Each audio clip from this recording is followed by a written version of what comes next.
The Chrysalis Protocol. The air inside the abandoned Stark Industries biolab hung thick with decay and something else, something that made Carol Danvers' skin crawl despite her near-invulnerability. Emergency lighting cast sickly amber shadows across overturned workstations and shattered containment units.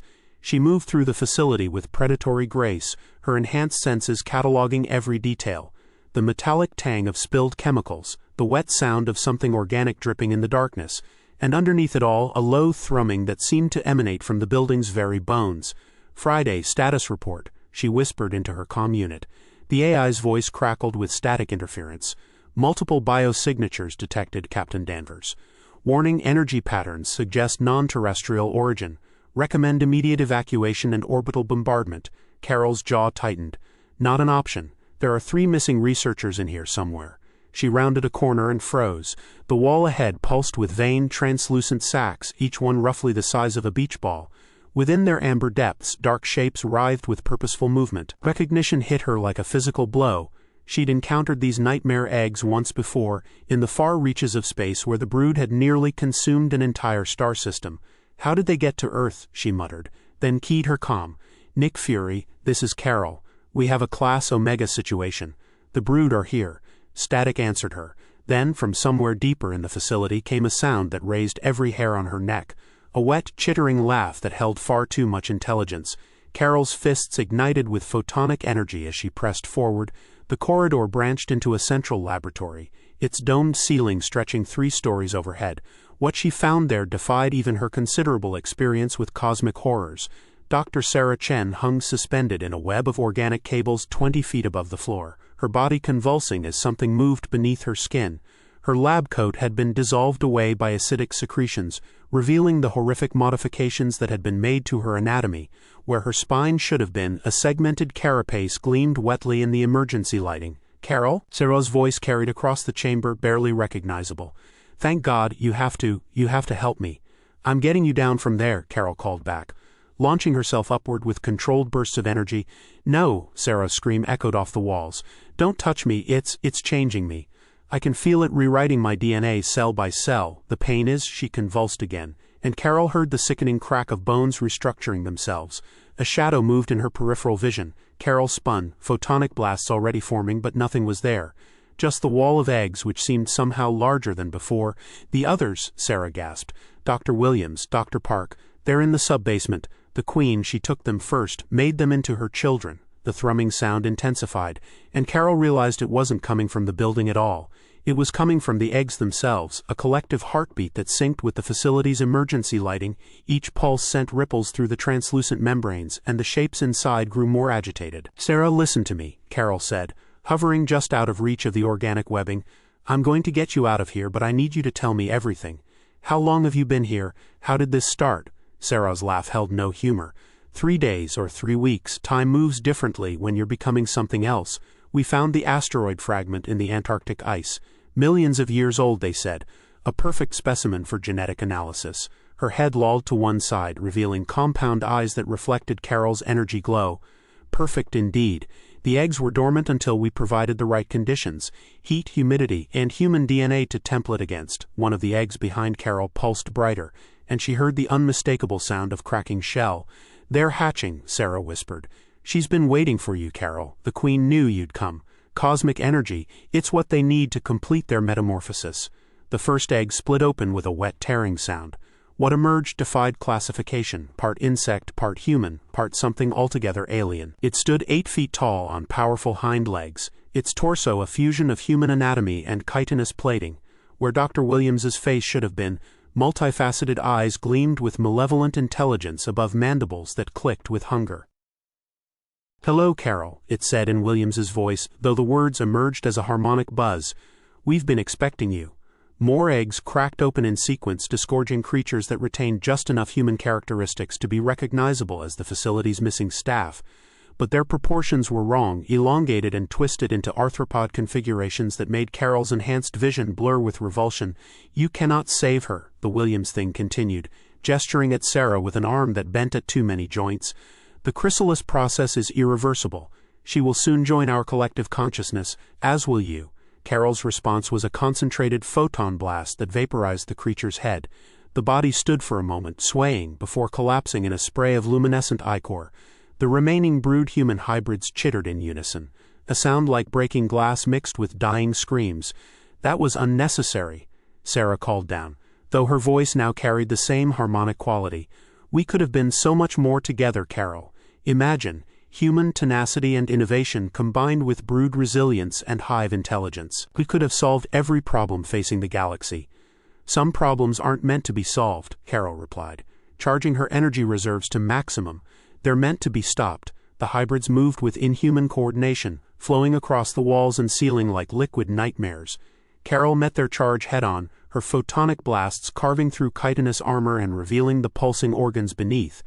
But for every creature she destroyed, two more seemed to emerge from hidden alcoves and ventilation shafts. One landed on her back, its weight negligible but its claws surprisingly sharp. Pain flared as they found the microscopic gaps in her energy field, drawing blood that sizzled as it hit the floor. Carol spun and slammed backward into the wall, crushing her attacker, but not before its stinger found the base of her neck. Fire raced through her nervous system, and Carol's vision wavered. The brood toxin was potent enough to affect even her enhanced physiology, though not fatally. She could feel her body beginning the process of metabolizing the foreign compounds, but it would take precious minutes she didn't have. "You feel it, don't you?" Sarah's voice seemed to come from everywhere at once. "The joining, the expansion of consciousness beyond the limited scope of individual existence. Don't fight it, Carol. Let us make you perfect." Through her blurred vision, Carol saw the true horror of the situation. The entire facility had been transformed into a massive hive structure, with organic corridors branching off in directions that shouldn't have been possible given the building's original architecture. The brood hadn't just infected the researchers, they'd infected the building itself, turning it into a living organism dedicated to reproduction and expansion. And at the center of it all, suspended in a cocoon of pulsing flesh 20 feet across, was the brood queen. Her original form was unrecognizable, expanded and modified into something that was part insect, part plant, and part machine. Tubes and cables connected her to every surface in the room, and Carol realized with mounting dread that she was linked to the building's power grid and communication systems. The Queen wasn't just creating new brood, she was preparing to spread across Earth's digital infrastructure. "You understand now," the Queen spoke without moving, her voice resonating through the organic walls. "Your species' reliance on technology makes conquest inevitable. Every smartphone, every satellite, every fiber optic cable will become an extension of our will. Humanity will be improved whether they consent or not." Carol forced herself to stand, fighting off the last effects of the toxin. "Improvement by force isn't improvement, it's extinction." "Extinction implies an ending," the Queen replied. "We offer transformation. Evolution beyond the limitations of individual flesh." The remaining hybrids circled Carol like predators, but she ignored them. Her target was clear, the Queen herself. Everything else was secondary. Carol's body erupted in brilliant light as she pushed her powers beyond their normal parameters. The emergency lighting flickered and died, replaced by the pure radiance of channeled cosmic energy. The hybrids shrieked and covered their compound eyes, temporarily blinded by the intensity. She launched herself directly at the Queen's cocoon, both fists extended like spears of condensed starlight. The organic shell offered no resistance, parting like water before her assault. Inside, the Queen's true form was even more horrific than Carol had imagined. A bloated, pulsing mass of neural tissue and reproductive organs, connected to a dozen different life support systems. "You cannot kill us," the Queen gasped. Ichor streaming from wounds that sealed themselves almost as quickly as they appeared. "We are legion. We are inevitable. Even now our spores spread through your planet's atmosphere. In days, every major population center will have its own hive." Carol's hands found what looked like the creature's primary nervous cluster, a writhing mass of neural fibers that pulsed with bioluminescent patterns. "Maybe I can't kill you," she said, her voice steady despite the horror surrounding her. "But I can make sure you never leave this place." She began to overcharge, letting cosmic energy build beyond her body's normal capacity to contain it. The Queen's eyes widened in understanding. "You'll destroy yourself as well," the creature hissed. "Your primitive sense of martyrdom, it's called making a choice," Carol interrupted. "Something your collective will never understand." The energy built to critical mass, and Carol felt her molecular structure beginning to vibrate at dangerous frequencies. Around her, the organic walls began to smoke and char. The remaining hybrids fled screaming toward whatever exits they could find. Above them, Sarah's voice cut through the chaos one final time. but it was purely human now, free of the harmonic buzzing. "Carol, thank you. I can think clearly again." "The connection is breaking." Carol looked up to see Sarah's eyes clear of their compound structure, returning to their original brown. The organic webbing that held her dissolved, and she fell, but instead of screaming she smiled. "Tell my daughter I went out fighting," she whispered as she hit the floor. The explosion, when it came, was visible from orbit. The abandoned facility vanished in a sphere of pure energy that turned sand to glass for half a mile in every direction. Satellite sensors recorded exotic radiation patterns that would puzzle scientists for decades, but no biological traces remained to be analyzed. Carol Danvers materialized 3 miles away, her molecular structure barely intact after teleporting clear at the last possible second. She'd lost the gamble. The queen was dead along with all her offspring, but Carol had survived. The spores the creature mentioned were a bluff.